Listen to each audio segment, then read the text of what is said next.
Now, here's your Hinds WHUC Sports.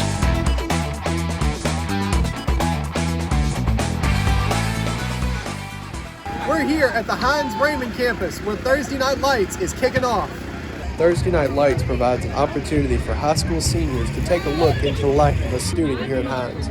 From learning about the various programs and classes here at Hinds to seeing performances by the band and the cheer squad, we spoke to Catherine Cole, Dean of Enrollment Services, about the purpose of the event. Thursday Night Lights is a recruiting event. It's basically a tailgate for high school seniors.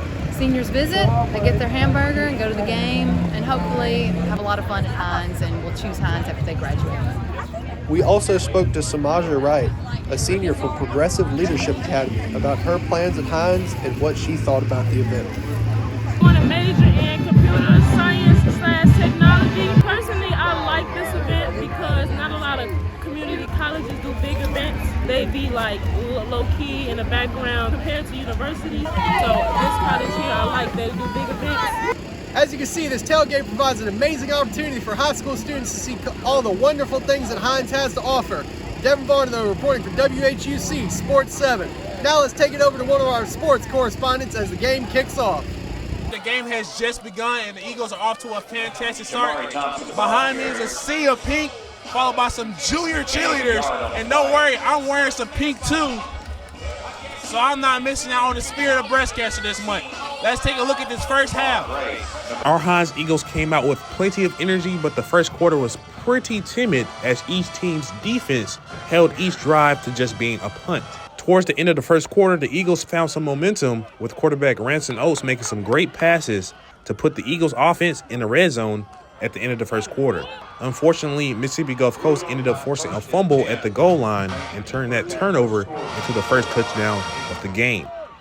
Our Eagles couldn't recover from that mistake. Mississippi Gulf Coast began to take over the game and smother our Eagles' offense by forcing another punt. This resulted in them marching down the field and scoring another touchdown, making the score 14-0. But our Eagles wasn't defeated. Our defense turned up the intensity and blocked a punt deep in Mississippi Gulf Coast territory, setting up our offense on the 1-yard line. Number 19, Ricardi Johnson ran it in for the first touchdown of the game. Sadly, Mississippi Gulf Coast made a late game drive and scored another touchdown with 9 seconds left on the clock. Well, the first half is in the books. Score is 21-7 on the scoreboard right now. I still have faith in my Eagles. Tough first half, though, for our offense, but I believe in the locker room, we're going to have some words of encouragement to bounce back for the second half. And the crowd still believes in the Eagles, too.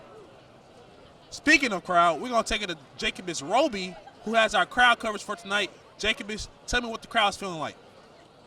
Awesome. That's right, Devin. As you can see, the crowd is hyped and loving what the Eagles are doing.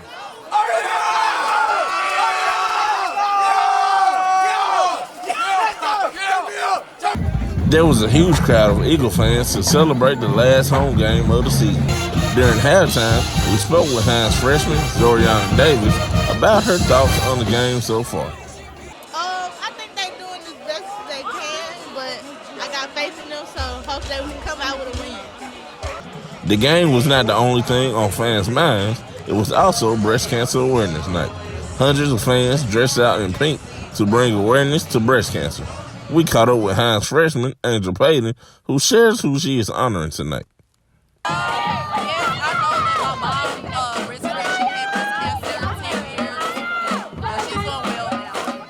And as you can see, Devin, the Hinds Eagles had plenty of support for their last home game of the season.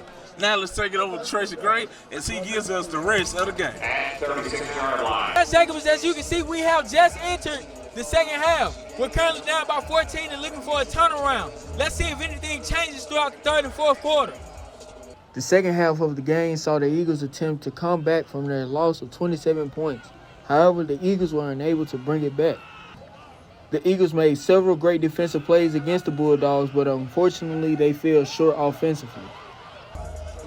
Even though the Eagles fought hard to get the victory, they were not able to seal the deal. After the game, I caught up with head coach Larry Williams to get his opinion on his team's performance.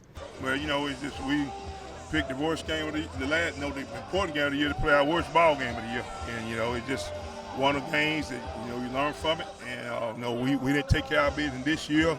You know, we win half our home games. We in the playoff, but, you know, we got a chance to finish on positive note. Ain't nothing that we are excited about, but we got to get back ready, get ready to go down to Colin this week, trying to finish out 4 and 5. Reginald Shepard and Stamarion Edwards tells me a few things that they could have done better during the game. Number 40 on the tackle. I played all right. It's plays I could have made. I could have did better. But, you know, it's really a team thing. I can't say, you know what I'm saying, what I did right, but I know what I did wrong. And I'm going to fight with these boys. They're my brothers, so we're going for life. To be honest, I feel like we just beat ourselves. Like, team came out prepared. We wasn't ready. Not the outcome we was looking for our Hinds Eagles tonight. The score behind me reads 34-7 with a tough loss from our Hinds Eagles, but it wasn't that bad of a night because we also got a chance to celebrate some of our breast cancer survivors. I want to thank both of my colleagues for coming out tonight, Jacobus Roby and Devin Anderson for coming out and helping me tonight. Tracy Gray, reporting for WHUC Sports 7.